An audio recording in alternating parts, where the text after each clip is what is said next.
Hello दोस्तों, good morning. स्वागत है एक बार फिर से आप सभी का Mishra ji technical YouTube channel में। दोस्तों आज है 9 अगस्त और आज की इस वीडियो में हम लोग बात करेंगे 9 अगस्त 2020 के करंट अफेयर के सभी इंपॉर्टेंट क्वेश्चंस के बारे में। पूरी वीडियो ध्यान से देखिएगा, पूरी वीडियो डिटेल में और बहुत ही अच्छे तरीके से समझाई गई है। ध्यान से देखेंगे अगर आप वीडियो तो जल्दी से करंट अफेयर आपको भूलेगा नहीं। इस वजह से वीडियो को आपको एंड तक देखना है। वीडियो पसंद आए तो लाइक, शेयर और सब्सक्राइब ज़रूर करना है।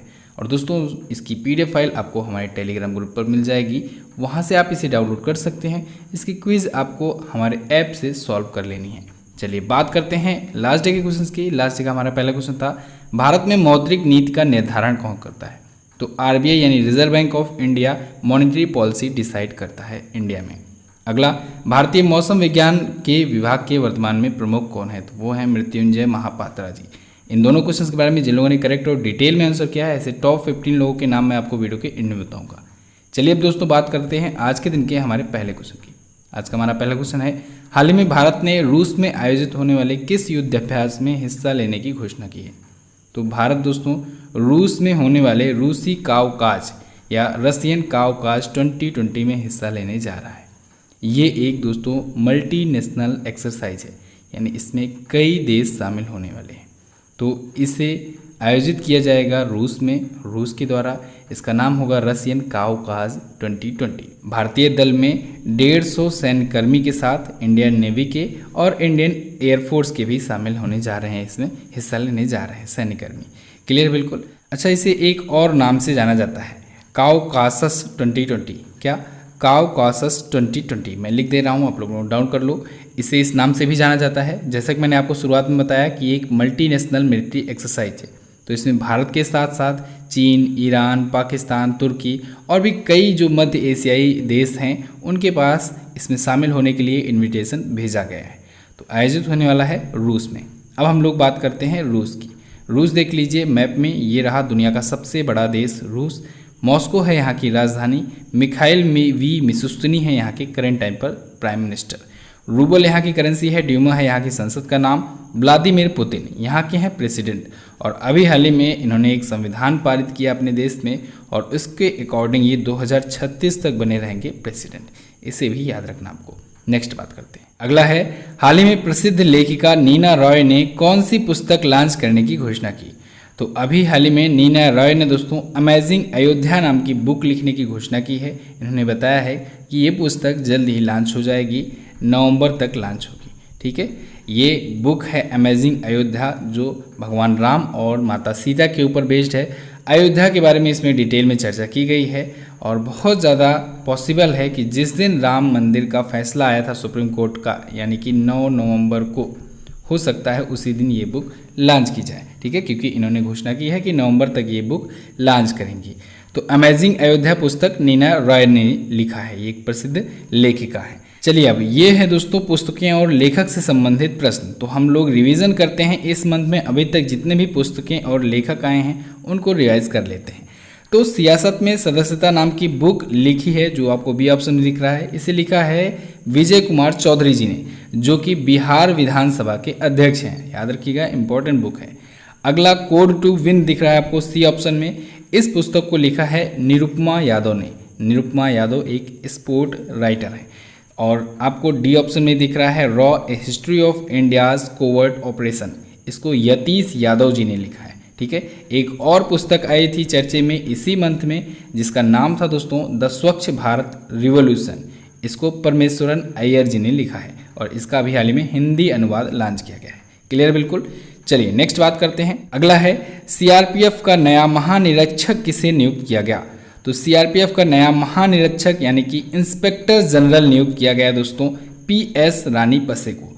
अब यहाँ पर आपको कन्फ्यूज़न हो सकती है, ध्यान रखिएगा, महानिदेशक और महानिरीक्षक में थोड़ा सा अंतर होता है। ये इंस्पेक्टर जनरल है, ना कि डायरेक्टर जनरल। ठीक है, डायरेक्टर जनरल AP माहेश्वरी जी हैं CRPF के और इंस्पेक्टर जनरल PS रानी पसे को बनाया गया है। ठीक है, यहाँ पर आपको कन्फ्यूज़ नहीं होना है।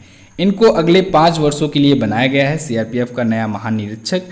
अब ये अगले 5 वर्षों तक होंगे। PS रानी पसे दोस्तों उड़ीसा कैडर के 1995 बैच के 1995 बैच के IPS ऑफिसर हैं और 2013 में ये उड़ीसा के IG का पद भी संभाले थे। इसे भी आपको याद रखना है। तो फिलहाल हम लोग बात कर लेते हैं सीआरपीएफ की, क्योंकि उसके ही महानिरीक्षक ये नियुक्त हुए हैं। सीआरपीएफ की स्थापना हुई थी 27 जुलाई 1939 को, 1939 को, और अभी 27 जुलाई को ही इसने 82वां स्थापना दिवस अपना मनाया था। कौन सा? 82वां स्थापना दिवस मनाया था। सीआरपीएफ का हेडक्वार्टर है नई दिल्ली में। इसका मोटो होता है सेवा और निष्ठा। और एपी माहेश्वरी जी हैं इसके वर्तमान में महानिदेशक यानी डायरेक्टर जनरल, और पीएस रानीपसे को बनाया गया इंस्पेक्टर जनरल यानी महानिरीक्षक। क्लियर है? नेक्स्ट बात करते हैं। अगला है, हाल ही में किस केंद्र शासित प्रदेश ने इलेक्ट्रिक वाहन पॉलिसी का शुभारंभ किया? तो अभी हाल ही में दिल्ली ने इलेक्ट्रिक वाहन पॉलिसी का शुभारंभ किया है। इस नई इलेक्ट्रिक व्हीकल पॉलिसी के तहत होगा ये दोस्तों कि जो भी नई इलेक्ट्रिक कार वगैरह खरीदेगा उसकी रजिस्ट्रेशन कॉस्ट और जो रोड टैक्स वगैरह होता है वो सब माफ़ कर दिया जाएगा। ठीक है, इससे क्या होगा? इससे लोग ज़्यादा से ज़्यादा इलेक्ट्रिक वाहन को प्रेफर करेंगे, लोगों को प्रोत्साहित किया जाएगा जिससे वो इलेक्ट्रिक व्हीकल ही खरीदें। ठीक है, साथ ही में दोस्तों 1.5 लाख यानी 1.5 लाख तक की प्रोत्साहन राशि भी दी जाएगी जिससे लोग इलेक्ट्रिक व्हीकल खरीद सकें। ठीक है, अच्छा, एक केंद्र सरकार की भी योजना चल रही है, आपको याद हो अगर, फेम योजना, फेम इंडिया स्कीम के तहत केंद्र सरकार भी कुछ ऐसा ही करती है। वो भी लोगों को इलेक्ट्रिक व्हीकल खरीदने के लिए प्रोत्साहित करती है जिससे लोग इलेक्ट्रिक व्हीकल खरीदें। अच्छा, ये इलेक्ट्रिक व्हीकल के लिए इतना लोग पीछे क्यों पड़े हुए हैं? इससे होता ये है दोस्तों कि पर्यावरण प्रदूषण ना के बराबर होता है, क्योंकि ये इलेक्ट्रिक है, बैटरी से चलेगा या फिर इलेक्ट्रिसिटी से चार्ज होकर चलेगा, तो इसमें कोई भी धुआं वगैरह तो निकलता नहीं है। इस वजह से ये पर्यावरण के लिए बहुत ही ज़्यादा अनुकूल है। इससे हमारा पर्यावरण भी शुद्ध रहेगा और अगर बड़े लेवल पर बात की जाए तो ग्लोबल वार्मिंग भी कम हो सकेगी। क्लियर है? चलिए, अब केंद्र शासित प्रदेश आया है तो यहाँ से एक क्वेश्चन और आया था। अभी एक केंद्र शासित प्रदेश का नाम आया था चर्चे में, दादरा नागर हवेली और दमन दीव। इसने दोस्तों ई ज्ञान मित्र ऐप लॉन्च किया था। कौन सा ऐप? ई ज्ञान मित्र ऐप। मैंने आपको बताया है कि दादरा नगर हवेली और दमन दीव ये 2 अलग अलग केंद्र शासित प्रदेश थे लेकिन दोनों को एक में मर्ज कर दिया गया। क्लियर है? दिल्ली के बारे में एक पॉइंट याद रखिएगा, दिल्ली ने अभी हाल ही में रोजगार बाजार नाम का पोर्टल लॉन्च किया था। कौन सा पोर्टल? रोजगार बाजार नाम का पोर्टल। दिल्ली के करंट टाइम पर सीएम हैं अरविंद केजरीवाल जी, लगातार तीसरी बार बने हैं आम आदमी पार्टी से। यहाँ के उपराज्यपाल यानी लेफ्टिनेंट गवर्नर हैं अनिल बैजल जी। नेक्स्ट बात करते हैं। अगला है, हाल ही में किस राज्य सरकार ने ऑनलाइन कक्षाएं शुरू करने के लिए गूगल के साथ समझौता किया? तो अभी हाल ही में महाराष्ट्र ने दोस्तों ऑनलाइन क्लासेस शुरू करने के लिए गूगल के साथ समझौता किया है। इसके लिए महाराष्ट्र सरकार एक प्रोजेक्ट शुरू कर रही है और इस प्रोजेक्ट के तहत 1.09 लाख यानी 1.09 लाख से ज़्यादा गवर्नमेंट स्कूल्स, प्राइवेट स्कूल्स और जो एडेड स्कूल्स हैं या फिर जो नॉन एडेड स्कूल्स हैं इनको एक साथ मर्ज किया जाएगा और इनके जो स्टूडेंट्स हैं, स्टूडेंट्स की अगर संख्या की बात की जाए टोटल 22.03 मिलियन, 22.03 मिलियन से ज़्यादा स्टूडेंट्स को इसका लाभ मिल सकेगा इस प्रोजेक्ट के तहत। इसके तहत ऑनलाइन एजुकेशन प्रोवाइड किया जाएगा। ठीक है, अब दोस्तों गूगल का जो गूगल क्लासरूम है उसी का यूज़ करके टीचर्स और स्टूडेंट्स को एक साथ जोड़ा जाएगा।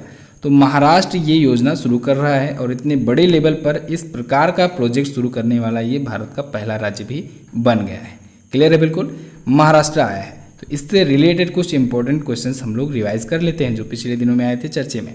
जैसे अभी हाल ही में दोस्तों, अभी कल की वीडियो में आपको बताया था कि भारत की पहली किसान रेल सेवा शुरू हुई नासिक में। महाराष्ट्र में ही पड़ता है नासिक। ठीक है, नासिक अंगूर के लिए फेमस है, अंगूर की सबसे ज़्यादा खेती होती है। महाराष्ट्र से ही एक और क्वेश्चन आया था कि यहाँ के जो पूर्व सीएम थे शिवाजी राव पाटिल नीलंगेकर, इनका अभी हाल ही में निधन हो गया है कोविड-19 के चलते। महाराष्ट्र से एक और क्वेश्चन आया था कि भारत एयर फायर सर्विसेज का उद्घाटन यहाँ पर किया गया, भारत एयर फायर सर्विसेज का, इसे भी याद रखना है। महाराष्ट्र से स्टैटिक जानिए।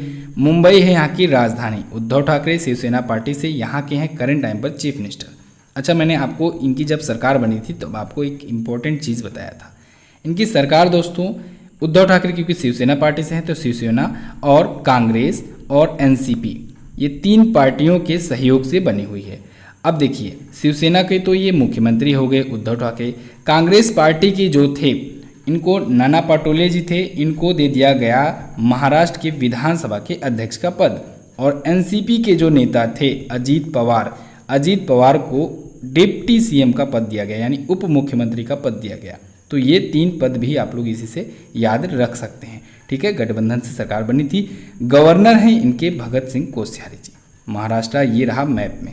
बॉम्बे हाई कोर्ट के चीफ जस्टिस हैं दोस्तों दीपांकर दत्ता जी, इनकी भी अभी हाल ही में नियुक्ति हुई है, तो इस वजह से इनका भी नाम आपको याद रखना है।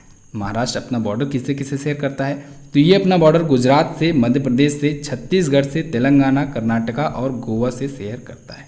महाराष्ट्र का गठन दोस्तों 1 मई 1960 को हुआ था, यानी 1 मई 1960 को गुजरात और महाराष्ट्र अलग हुए थे। क्लियर है बिल्कुल। चलिए नेक्स्ट बात करते हैं। अगला है आरबीआई ने कोविड-19 से संबंधित तनावग्रस्त परिसंपत्तियों के लिए कौन सी समिति का गठन किया। तो आरबीआई यानी रिजर्व बैंक ऑफ इंडिया ने अभी हाल ही में कोविड-19 से संबंधित रिलेटेड जो तनावग्रस्त परिसंपत्तियां हैं इनके लिए दोस्तों एक समिति का, एक कमेटी का गठन किया है। इस कमेटी का नाम है केवी कामत समिति। ठीक है, केवी कामत कमेटी। बहुत ही इंपॉर्टेंट क्वेश्चन है, इसे आप लोग नोट डाउन कर लीजिए। कोविड-19 से रिलेटेड जो भी तनावग्रस्त परिसंपत्तियां होंगी उनके समाधान के लिए इस समिति का गठन किया गया है। ठीक है, अब इस समिति में ये जो केवी कामत हैं ये कौन है, इन्हीं के नाम पर क्योंकि ये समिति का गठन किया गया है, तो ये काफ़ी एक्सपीरियंस्ड बैंकर हैं और इनके अंडर में एक स्पेशलिस्ट की कमेटी की टीम होगी। ठीक है, जो बैंक से रिलेटेड जो भी स्पेशलिस्ट होंगे उनकी टीम होगी। ठीक है, और इस कमेटी का काम ये होगा कि तनावग्रस्त जो कोविड-19 से परिसंपत्तियां हैं उनके समाधान के लिए अपनी रिपोर्ट आरबीआई को देगा, यानी रिजर्व बैंक ऑफ इंडिया को देगा। क्लियर बिल्कुल। अच्छा, इस कमेटी में अगर बात की जाए कुछ अदर जो मेंबर्स हैं वो हैं दिवाकर गुप्ता, टीएन मनोहरन और अश्विन पारेख। कौन कौन? दिवाकर गुप्ता, टीएन मनोहरन और अश्विन पारेख। इनको स्ट्रेटेजिक एडवाइज़र के रूप में नियुक्त किया गया है और साथ ही साथ ये इंडियन बैंक एसोसिएशन के सीईओ पैनल के ये मेंबर सेक्रेटरी के रूप में भी वर्क करेंगे। तो आपको ये पॉइंट याद रखना है कि केवी कामत समिति का गठन अभी हाल ही में आरबीआई ने कोविड-19 से संबंधित तनावग्रस्त परिसंपत्तियों के लिए किया है। क्लियर है। आरबीआई के बारे में अभी आपको एक क्वेश्चन मिला था कि आरबीआई ने अभी दूसरी द्वैमासिक मौद्रिक नीति यानी मॉनेटरी पॉलिसी लॉन्च की थी, जिसमें उन्होंने 4.0% ही अपना रेपो रेट बरकरार रखा था। अच्छा, आरबीआई के बारे में मैंने आपको काफ़ी कुछ बताया था उस दिन। आप लोग एक क्वेश्चन है इसका कमेंट करके आंसर कीजिए कि आरबीआई के पहले गवर्नर कौन थे। नेक्स्ट बात करते हैं। अगला है 8 अगस्त 2020 को भारत छोड़ो आंदोलन की कौन सी वर्षगांठ मनाई गई। तो अभी हाल ही में 8 अगस्त 2020 को भारत छोड़ो आंदोलन की दोस्तों 78वीं 78th वर्षगांठ मनाई गई है। भारत छोड़ो आंदोलन 8 अगस्त 1942 को हुआ था, शुरू हुआ था। ठीक है, 8 अगस्त 1942 को शुरू हुआ था ये आंदोलन। दोस्तों, भारत को स्वतंत्रता दिलाने में सबसे अहम किरदार निभाने वाला ये आंदोलन माना जाता है। महात्मा गांधी जी ने 8 अगस्त 1942 को अंग्रेज़ों को देश छोड़कर जाने के लिए आह्वान किया था और एक आंदोलन खड़ा कर दिया था जिसका नाम था भारत छोड़ो आंदोलन। इस आंदोलन में बहुत बड़ी मात्रा में भीड़ इकट्ठा हो गई थी और कहीं ना कहीं बहुत बड़ा इम्पैक्ट पड़ा अंग्रेज़ों पर, जिससे वो भारत को छोड़ने पर मजबूर हुए थे। तो ये आंदोलन कहीं ना कहीं उनको ये दर्शाया कि अब हम लोग गुलामी की ज़िंदगी आगे नहीं बर्दाश्त करेंगे, अब हम लोग को अपना स्वतंत्र भारत चाहिए। अच्छा, इसी से आपको एक पॉइंट और याद रखना है कि इसी भारत छोड़ो आंदोलन में एक प्रसिद्ध नारा दिया गया था, करो या मरो का। बहुत बार एग्जाम में पूछा गया है क्वेश्चन, करो या मरो का नारा इसी आंदोलन के तहत दिया गया, इसी आंदोलन में दिया गया था, इसे याद रखना है। ठीक है, भारत छोड़ो आंदोलन कहाँ से शुरू हुआ था? तो ये आंदोलन दोस्तों मुंबई में ऑल इंडिया कांग्रेस कमेटी की जो सत्र थी उसी के दौरान शुरू की गई थी। तो मुंबई में यहाँ की इसकी शुरुआत हुई थी भारत छोड़ो आंदोलन की 1942 में। ठीक है, इसे अगस्त क्रांति दिवस के नाम से भी जाना जाता है, इसे भी आपको याद रखना है। अच्छा दोस्तों, महात्मा गांधी के संघर्षों, उनके जीवन के बारे में पूरी जानकारी के लिए आप लोग हमारी वीडियो देख सकते हैं। अभी पिछली साल 150वीं जयंती थी 2 अक्टूबर को, तभी मैंने वो वीडियो लॉन्च की थी। उसमें आपको सारी चीज़ें डिटेल में बताई गई हैं और यकीन मानिए उस वीडियो को देखने के बाद आपको ना सिर्फ महात्मा गांधी जी के बारे में जानकारी मिलेगी, बल्कि भारतीय स्वतंत्रता संग्राम के जो भी महत्वपूर्ण इवेंट्स हुए हैं उन सभी को बहुत ही अच्छे तरीके से उसमें कवर किया गया है और स्टोरी के माध्यम से बताया गया है। इस वजह से बहुत ही अच्छे तरीके से आपको याद हो जाएगा। तो मैं रिकमेंड करूँगा आप लोग वीडियो जरूर देखिएगा। चलिए बात करते हैं अगले क्वेश्चन की। नेक्स्ट है, भारत के किस राज्य के 2 गांवों को यूनेस्को के द्वारा सुनामी तैयार की मान्यता दी गई? तो अभी हाल ही में ओडिशा के 2 गांवों को यूनेस्को के द्वारा सुनामी तैयार की मान्यता दी गई है। अब ये दोनों गांव कौन कौन से हैं? एक तो है दोस्तों गंजम जिले का वेंकटरापुर गांव। कौन सा? गंजम जिले का वेंकटरापुर गांव। और दूसरे गांव का नाम है जगत सिंहपुर जिले का जो है नोलिया शाही गांव। नोलिया शाही गांव और वेंकटरापुर गांव, इन दोनों गांवों को यूनेस्को के द्वारा सुनामी तैयार की मान्यता दी गई है। ठीक है, सुनामी तैयार का क्या मतलब होता है? इसका मतलब ये है कि ये गांव सुनामी जैसी आपदा से निपटने के लिए खुद को तैयार कर लिए हैं। ठीक है, ऐसे अपने बचाव के उपकरणों को तैयार कर लिए हैं, अपने रक्षा के लिए उपाय खोज लिए हैं। ठीक है, अच्छा एक पॉइंट और सबसे जो इम्पोर्टेंट बात है, हिंद महासागर रीजन में, क्षेत्र में, जो इंडियन ओशियन रीजन है, इसके रीजन में जितने भी तमाम देश हैं शामिल, इन देशों में भारत पहला देश बन गया है जहां पर कुछ क्षेत्र ऐसा है जो सुनामी तैयार की मान्यता जिसको मिल गई है यूनेस्को के द्वारा। ठीक है, वो क्षेत्र कौन सा है? यही 2 गांव हैं। तो उड़ीसा पहला राज्य बन गया है। अगर भारत की बात की जाए तो इंडियन ओशियन रीजन में यानी हिंद महासागर क्षेत्र में भारत बन गया है पहला देश जिसके 2 गांव सुनामी तैयार गांव घोषित किए गए हैं यूनेस्को के द्वारा। अब बात यूनेस्को की। पेरिस में इसका है हेडक्वार्टर। आंद्रे अजोले जी हैं इसके वर्तमान में हेड। ठीक है, यूनेस्को का फुल फॉर्म होता है United Nation Educational Scientific and Cultural Organization. बात करते हैं उड़ीसा की। उड़ीसा की राजधानी भुवनेश्वर। उड़ीसा ये रहा मैप में। गवर्नर है प्रोफेसर गणेशी लाल। नवीन पटनायक जी बीजू जनता दल पार्टी से यहाँ के हैं चीफ मिनिस्टर। उड़ीसा हाईकोर्ट के करंट टाइम पर चीफ जस्टिस हैं मोहम्मद रफ़ीक। कौन है? मोहम्मद रफ़ीक जी। मैंने अभी आपको बताया महाराष्ट्र के नए चीफ जस्टिस, उड़ीसा के नए चीफ जस्टिस और मेघालय के नए चीफ जस्टिस, ये 3 नए चीफ जस्टिस बने हुए हैं। इसको याद रखिएगा। मेघालय के विश्वनाथ सोमद्दर जी, मोहम्मद रफ़ीक उड़ीसा के, और बॉम्बे हाई कोर्ट के बने हैं दीपांकर दत्ता। ये 3 रिसेंट में नियुक्त किए गए हैं, इनका नाम आपको याद रखना है। अगला देख लेते हैं राष्ट्रीय उद्यान के बारे में बात करें। नंदनकानन वन्यजीव अभ्यारण्य, सिमलीपाल अभ्यारण्य और चंदका हाथी विहार उड़ीसा में ही है। उड़ीसा ये रहा दोस्तों मैप में। यहीं पर चिल्का झील है जो एक लैगून झील है, भारत की सबसे बड़ी खारे पानी की झील। ठीक है, चिल्का झील वेस्ट बंगाल से बॉर्डर शेयर कर रहा है, झारखंड से बॉर्डर शेयर कर रहा है, छत्तीसगढ़ से, और ये बॉर्डर शेयर कर रहा है आंध्र प्रदेश से। उड़ीसा इतने राज्यों से अपना बॉर्डर भी शेयर करता है। नेक्स्ट बात करते हैं। अगला है बीसीसीआई ने IPL 13 के लिए किस कंपनी के साथ टाइटल स्पॉन्सरशिप समझौता रद्द किया?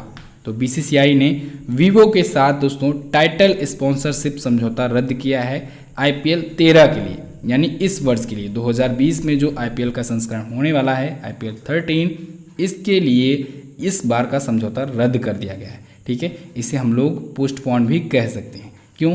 क्योंकि 5 वर्षों का समझौता हुआ है, 5 वर्षों की टाइटल स्पॉन्सरशिप के लिए डील हुई थी। तो इस बार नहीं होगा, इस बार का रद्द किया गया है, यानी अगली बार तो होगा ही, तो अगली बार का होगा, यानी कि हम लोग पोस्टपोन कह सकते हैं। ठीक है, तो इस बार के लिए फिलहाल ये पोस्टपोन कर दिया गया है, या इस बार के लिए रद्द कर दिया गया है वीवो से जो डील हुई थी टाइटल स्पॉन्सरशिप की। ये टाइटल स्पॉन्सरशिप क्या होता है? आप लोग सुने होंगे वीवो IPL, कभी भी सुनते होंगे वीवो IPL। तो वीवो IPL यानी IPL के सामने जो नाम लिया जाता है टाइटल में, वो है टाइटल स्पॉन्सर। जैसे वीवो के बारे में अगर बात की जाए तो 2018 में इसकी डील हुई थी कि 2018 से 2022 तक 5 वर्षों की ये डील थी कि 5 वर्षों तक टाइटल स्पॉन्सर रहेगा वीवो, और ये डील हुई थी 2190 करोड़ रुपए में। कितने में? 2190 करोड़ रुपए में 5 वर्षों की डील हुई थी। फिलहाल 1 वर्ष के लिए तो ये कट गया है। ठीक है, चलिए बीसीसीआई के बारे में बात करें तो board of control for cricket in India इसका फुल फॉर्म होता है। सौरभ गांगुली जी हैं इसके वर्तमान में अध्यक्ष, और अभी हाल ही में IPL की घोषणा हुई, IPL की मंजूरी मिल गई भारत सरकार के द्वारा बीसीसीआई को कि 19 सितंबर से 10 नवंबर तक आयोजित होगा। लेकिन कहाँ पर आयोजित होगा? यूनाइटेड अरब अमीरात में। ठीक है, तो इस बार का IPL UAE में खेला जाएगा, IPL 13 का संस्करण। ठीक है, IPL के बारे में जल्दी से क्विकली हम लोग जान लेते हैं। 4 बार जीती है मुंबई इंडियंस, 3 बार जीती है चेन्नई सुपर किंग। सबसे ज़्यादा विजेता मुंबई इंडियंस है और करंट टाइम की भी यही है चैंपियन। नेक्स्ट बात करते हैं। अगला है हाल ही में प्रसिद्ध उपन्यासकार शर्ली एन ग्रो का निधन हो गया। इन्हें निम्न में से कौन सा पुरस्कार मिल चुका है? तो शर्ली एन ग्रो का निधन हुआ, इन्हें पुलित्जर पुरस्कार से नवाजा जा चुका है। काफ़ी फेमस ये उपन्यासकार थी, ये फेमस स्टोरी राइटर भी थी। इन्होंने 6 उपन्यास लिखे हैं, 6 नॉवेल लिखे हैं और 4 शॉर्ट स्टोरी लिखी हैं। इनकी पहली पुस्तक थी द ब्लैक प्रिंस। क्या? The black Prince. इनका अभी हाल ही में निधन हो गया है। इन्हें पुलित्जर पुरस्कार भी मिल चुका है। तो बस दोस्तों, ये तो थे हमारे आज के दिन के top 10 current affair. I hope आपको काफ़ी कुछ सीखने को मिला होगा। वीडियो अगर पसंद आई है तो इसे लाइक कर दीजिए, अपने दोस्तों के पास इसे शेयर भी कर दीजिएगा। हाँ, चैनल पे अगर आप नए आए हो तो इसे सब्सक्राइब भी कर देना। सब्सक्राइब आप लोग करोगे, सपोर्ट करोगे तो हमारा कॉन्फिडेंस बढ़ा रहेगा। दोस्तों, बहुत अच्छा लगता है, आप लोग अच्छे अच्छे कमेंट करते हो पढ़ने में, तो आप लोग कमेंट भी कर दिया करो। वीडियो कैसी लगती है उसे हमें बताया जरूर करो। चलिए बात करते हैं क्वेश्चन ऑफ द डे की। आज का आपके लिए पहला क्वेश्चन है कि 9 अगस्त 1945 को जापान के किस शहर पर अमेरिका ने परमाणु हमला किया था, परमाणु बम गिराया था? अगला है, निम्न में से कब एक्सिस बैंक की स्थापना हुई थी? दूसरा और पहला दोनों ही क्वेश्चन बहुत ही सिंपल है। आपको इसके बारे में जो भी पता हो डिटेल में आंसर कर दीजिए। वीडियो देख लिए हो तो जाओ जल्दी से इसकी क्विज भी सॉल्व कर लो। क्विज मिलेगी MJT एजुकेशन ऐप पर। वहाँ पर आपको डेली क्विजेस के साथ फ्री में PDF, स्टडी मटेरियल, वीडियोस वगैरह सब कुछ मिल जाएगा, मॉक टेस्ट वगैरह। तो आप लोग जाइए और ऐप को जरूर इंस्टॉल कीजिए अगर आपने नहीं किया है तो। बात करते हैं उन लोगों के नाम की जो लोग कल की वीडियो में करेक्ट और डिटेल में आंसर किए थे और टॉप 15 में अपना नाम शामिल किए थे। उनके नाम हैं शुभम यादव, उज्ज्वल सोनी, श्याम शेर कुमार, अमित चौधरी, शांति प्रिया, प्रियांशु, राहुल कुमार, नवीन कृष्णा, रेखा बुनकर, ब्रिजेंद्र पाल, रविशंकर, गुड्डू कुमार, नेहा जायसवाल, साबिर आलम, जाट तुषिर। इतने लोगों ने करेक्ट और डिटेल में आंसर किया है। आप लोग भी करेक्ट और डिटेल में आंसर किया करो।